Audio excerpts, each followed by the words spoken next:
राम राम। आप सभी के अंदर विराजमान मेरे परम पिता परमात्मा को मेरा कोटि कोटि नमन। हमारा सतगुरु सुखराम जी महाराज के ग्रंथ में आज राजा चंदूलाल का संवाद शुरू हो रहा है। संवाद यानी ज्ञान चर्चा। इसमें सतगुरुदेव और चंदूलाल राजा, जो कि एक सिमरी के राजा थे, तो उनके दोनों के बीच में ज्ञान चर्चा हुई है, जिसमें राजा चंदूलाल ने सतगुरुदेव से बहुत सारे प्रश्न किए हैं और सतगुरुदेव ने भी उन्हें ज्ञान के माध्यम से हर सवाल का जवाब दिया है। बहुत सुंदर ज्ञान चर्चा है, आप लोग इसे ध्यान से सुनिएगा। बहुत ज्ञान है इस ज्ञान चर्चा में, क्योंकि आपके सवालों के जवाब भी इस ज्ञान चर्चा से आपको मिल सकते हैं।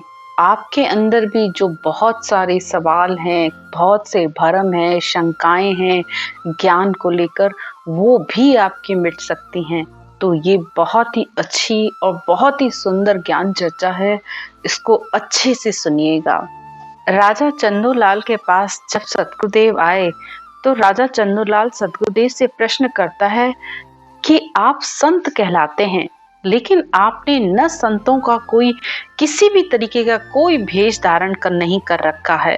मतलब जो संतों के भेष हम अक्सर देखते हैं कि संत गेरुए वस्त्र पहनते हैं, कोई सफेद चोला पहनता है, कोई लाल पहनता है, और वे मुद्रा, अल्फी, अनेक तरीके के रुद्राक्ष की मालाएं, अनेकों तरीके के संतों के भेष होते हैं। तो राजा चंदूलाल ने भी बस ऐसे ही संतों से मिले हुए थे, तो वो सदगुरुदेव को देखकर पूछते हैं कि आप तो संत कहलाते हो, लेकिन आपने कोई भी ऐसा भेष नहीं धारण कर रखा है, जबकि संतों के तो अनेक ही चोले होते हैं। अब यहाँ पर सदगुरुदेव हैं संत, लेकिन वो एक गृहस्थी हैं, तो गृहस्थ में रहकर भक्ति करते हैं। तो जो गृहस्थ में रहकर भक्ति करते हैं वो संत कभी भी कोई चोला धारण नहीं करते हैं, और ना ही संतों को चोला धारण करने की कोई आवश्यकता है, क्योंकि किसी भी रंग के कपड़े पहनो उससे परमात्मा प्राप्ति में कोई फर्क नहीं पड़ता है। हाँ, अगर कोई जाकर किसी घर त्याग देता है या किसी पंथ से या संप्रदाय से जुड़ जाता है तो वो भेष धारण कर लेता है, लेकिन परमात्मा प्राप्ति के लिए कोई संत हो या गृहस्थी हो, उससे कोई मतलब नहीं होता।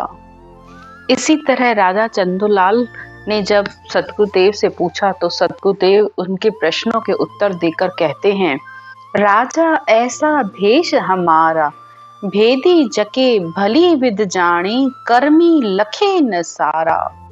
सतगुरुदेव कहते हैं कि हे राजा, हमारा ऐसा भेष है जो परमात्मा की प्राप्ति करने वाले या जो भक्ति भजन करने वाले जो वेदी जन हैं, वो हमारे भेष को बहुत अच्छे से जानते हैं।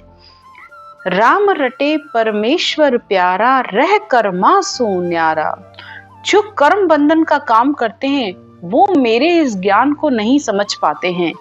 यहाँ कर्म बंधन का मतलब यानी जो संसार के कर्मों में ही, करनियों में ही बंधे हुए हैं, बाहर के ही सारे क्रियाकर्म कर रहे हैं, तो वे इस भेष को समझ ही नहीं सकते कि एक गृहस्थ में रहकर भी भक्ति की जा सकती है। क्योंकि आप इस बात का विचार किए, आज तक संसार में इतने बड़े बड़े संत हुए, किसने गृहस्थ का त्याग किया है? कबीर साहब भी गृहस्थी थे, नानक साहब भी गृहस्थी थे, क्या उनको मोक्ष की प्राप्ति नहीं हुई? बिल्कुल हुई है। और यहाँ तक कि हम जिन अवतारों की पूजा करते हैं, राम है, कृष्ण है, भगवान विष्णु है, ब्रह्मा है, शिव है, सबके साथ तो स्त्री है, सब गृहस्थी हैं। क्या राम के साथ सीता नहीं है? क्या कृष्ण के साथ रुक्मणी नहीं है? या भगवान विष्णु के साथ लक्ष्मी नहीं है? ब्रह्मा जी के साथ सरस्वती है, शिव के साथ शक्ति है। तो ये क्या है? जिन अवतारों को हम पूज रहे हैं और भक्ति मार्ग पर भी चल रहे हैं, रात दिन की उनकी पूजा अर्चना कर रहे हैं, वो भी गृहस्थी हैं। तो गृहस्थ त्याग करने से होगा क्या? तो परमात्मा की प्राप्ति के लिए गृहस्थ त्याग कर अगर वन में चले भी गए तो क्या वहां पर इस शरीर को अन्न जल की काया है तो वो नहीं चाहिए होगा? वहां भी चाहिए होगा। और अगर घर के 5 सदस्य छोड़ दिए और त्याग कर किसी आश्रम में चले गए तो वहां 5000 शिष्य बना लिए, तो फिर घर के 5 सदस्य क्या बुरे थे? क्या उन 5 सदस्यों की सेवा करके अपने कर्म बंधनों से मुक्त नहीं हो सकते थे? परमात्मा ने हमारा संग उनके साथ जोड़ा था, उनके साथ हमें भेजा था, उस ग्रस्त में भेजा था जहां ये आत्मा अपने कर्मों से छुटकारा पा सकती थी। अपने सारे कर्मों को, ऋणों को चुकाकर वो परमात्मा में मिल सकती थी, भक्ति भी कर सकती थी, सब कुछ कर सकते हैं घर में रहकर। लेकिन मनुष्य बुद्धि ही नहीं लड़ाता कि जहां परमात्मा ने भेजा, कुछ तो सोचकर वहां परमात्मा ने हमें भेजा होगा। तो यही बात सतगुरुदेव कहते हैं कि जो कर्म बंधन में लगा हुआ है वो मेरे इस ज्ञान को नहीं जानता। जो सतगुरु विधि से इस राम को रटता है, इस ब्रह्म के नाम को रटता है, वो परमेश्वर को प्यारा है। वो आत्मा परमात्मा की सबसे प्यारी आत्मा है और वो ही आत्मा अपने सब कर्मों से अलग हो सकती है। कफनी हमने क्षमा की पहरी, ज्ञान गोदरी ओढ़ी, चोला अजब दया को गल में, कुबुद कामनी छोड़ी। अब सतगुरुदेव अपने चोले, अपने भेष के बारे में बताते हुए कहते हैं कि मैंने क्षमा रूपी कफनी पहन रखी है और ज्ञान रूपी मैंने शॉल ओढ़ रखी है और दया का मैंने इस गले में चोला डाल रखा है और कुबुद्धि रूपी यानी जितने भी खराब विचार हैं, अशुभ विचारे हैं, मैंने उन सब को छोड़ दिया है, उन सब से मैं दूर हो गया हूँ। तो उन्होंने ऐसा भेष धारण किया है। रमता संग रमू जग माही, इण मन को शिश कीना, सत शब्द सो गुरु हमारा, तत् तिलक सिर दीना।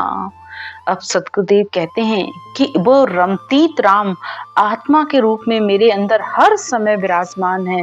मैं संसार में भले ही रहता हूँ और लेकिन मैंने इस मन को अपना शिष्य बना रखा है, क्योंकि शिष्य मन को बनाया जाता है और गुरु ज्ञान को बनाया जाता है। जब इस ज्ञान रूपी गुरु के ये मन शिष्य बनेगा तभी वो अंतर में उस परमात्मा की सेवा कर पाएगा। और ये परमात्मा की सेवा करने पर जो सच शब्द आता है वो परमात्मा ही हमारा गुरु है। और ये जो ने अक्षर आता है वो सिर पर तिलक के समान है।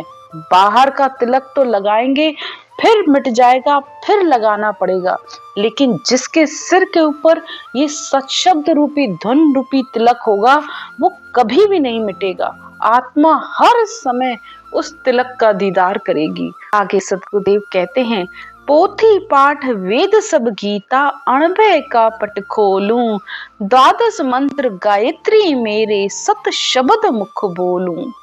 अब सतगुरुदेव कहते हैं कि ये जो अणभय रूपी उन्होंने ग्रंथ लिखा है, इसमें सारे ग्रंथों का उन्होंने निचोड़ दे दिया है। सारे शास्त्रों का ज्ञान, गीता हो, वेद हो, भागवत हो, रामायण हो, सब ज्ञानों का निचोड़ उन्होंने इस ग्रंथ में दिया है। सब ज्ञान इसी के ही अंदर हैं। और राम नाम की रटना करता हूँ, ये ही मेरा गायत्री मंत्र है और अपने इस मुख से हमेशा सत्य वचन ही बोलता हूँ। आगे कहते हैं, मुद्रा कंठी फावड़ी अल्फी, भेद ज्ञान की पहरी, सांस उसास अजप्पो घट में, निर्गुण माला फेरी। तो निर्गुण की माला, वो माला किस काम की जो तोड़े ही टूट जाए। तो वो माला जो बाहर की माला है, अगर रटोगे तो एक दिन जरूर टूट जाएगी, खींचातान में टूट जाएगी, करते करते टूट जाएगी, घिस कर भी टूट जाएगी। लेकिन जो निर्गुण की माला है, जो उस सत शब्द रूपी धुन की माला है, वो कभी नहीं टूटती, एक मिनट के लिए भी वो अलग नहीं होती है। और सतगुरुदेव कहते हैं, मैंने मत ज्ञान, सुरत ज्ञान, मर्त्य परिचय ज्ञान, अवध ज्ञान, केवल ज्ञान, इन पांचों ही ज्ञानों का भेद जाना है। ये ही मुद्रा, कंठी, फावड़ी, अल्फी पहनना है। यानी सारे ज्ञानों का ज्ञान उन्होंने अपने अंदर समा रखा है और इस संसार को ग्रंथ के रूप में देके गए हैं। इस ग्रंथ को पढ़कर, सुनकर अनंत आत्माएं आज भी जागृत हो रही है। जागृत ज्ञान है ये केवल ज्ञान। इस ज्ञान को सुनने पर, धारण करने पर अनंतों के अंदर उस शब्द ब्रह्म की, उस ब्रह्म धुन की जानकारी हो रही है। तो आज भले सद्गुरुदेव इस संसार में नहीं है, लेकिन उनके जाने के बाद इस ज्ञान रूपी ग्रंथ को ओहदा मिला हुआ है। तभी तो उनके जाने के 300, 250, 300 साल बाद भी इस ग्रंथ में जो विधि लिखी गई है, इस राम के नाम की सुमरन विधि भेद सब लिखा गया है, उस अनुसार करने पर अनंतों आत्माएं जागृत नहीं है और अनंतों ही आत्माएं मोक्ष की प्राप्ति करेंगी। बहुत से लोग ये मान कर बैठे हैं कि नहीं, कोई मोक्षगामी संत आएगा तब मोक्ष की प्राप्ति होगी। जब तक 24 तीर्थंकर थे तब तक मोक्ष की प्राप्ति हो रही थी। लेकिन भाई, इस समय इस ग्रंथ को ओहदा है, इस ज्ञान को ओहदा है। इस ज्ञान को पढ़ पढ़कर अगर अनंत आत्माएं जाग रही है तो कम से कम आप इस बात पर तो विश्वास कीजिए। अगर आप भक्ति मार्ग पर चल रहे हो तो थोड़ा ज्ञान, बुद्धि और विवेक लगाइए कि संसार में अनंत ज्ञान है, लेकिन क्या उससे मुक्ति हो रही है? लेकिन इस ज्ञान को जागृत ज्ञान है, जिसको सुनकर अनंत आत्माओं के अंदर, किसी के अंदर तो एक दिन भी क्या, एक 10 मिनट भी नहीं लगते हैं इस शब्द धुन को जागृत होते हुए। मैंने तो खुद उस बात का अनुभव किया है और अनंतों को अपने सामने भी देख रही हूँ। किसी को 5 दिन के अंदर, 10 दिन के अंदर, 15 दिन के अंदर, जो आत्मा जितना अपना निज मन इस ज्ञान को सौंपती है, पूर्ण समर्पण करती है, तो ये ज्ञान उसकी बुद्धि पर बैठता है और वो आत्मा जागृत हो जाती है। उसके अंदर इस शब्द धुन की जागृति हो जाती है और इसी शब्द धुन से ही वो उस ब्रह्म आनंद के दर्शन करती है। तो क्या ये ऐसे ही हो रहा है? केवल की समाधि लग रही है, सत्ता समाधि, शून्य समाधि, सबका तो अनुभव हो रहा है। आपको कितने प्रमाण चाहिए? लेकिन किसी ने कहा और आपने मान लिया कि 24 तीर्थंकरों के बाद कोई आत्मा मोक्ष में ही नहीं जाएगी उनके बाद। ऐसा कैसे हो सकता? आप थोड़ा तो विचार करिए। क्या ये सृष्टि ऐसे ही चल रही है? क्या परमात्मा ने हमें ऐसे ही छोड़ दिया है? अरे उस परमात्मा की रचना, इस सृष्टि इतनी सुचारू रूप से चल रही है तो इस सृष्टि पर ऐसे संत हैं, अभी तक ऐसा ज्ञान है, तभी ये सृष्टि ठहरी हुई है, नहीं तो ये एक पल भी नहीं ठहर सकती। थोड़ा तो विचार करिए इस बात का। कि सद्गुरुदेव कहते हैं, सांस उसास जपो को घट में निर्गुण माला फेरी। तो इस श्वास और प्रश्वास में रकार मकार यानी इस राम के नाम का मैं जाप करता हूँ, तो ये अंदर अजप्पा जाप जागृत हुआ और अखंड धुन के रूप में ये निर्गुण की माला हर समय मेरी फिरती रहती है। तो आज की चर्चा यहीं तक, आगे की चर्चा कल करेंगे। राम राम।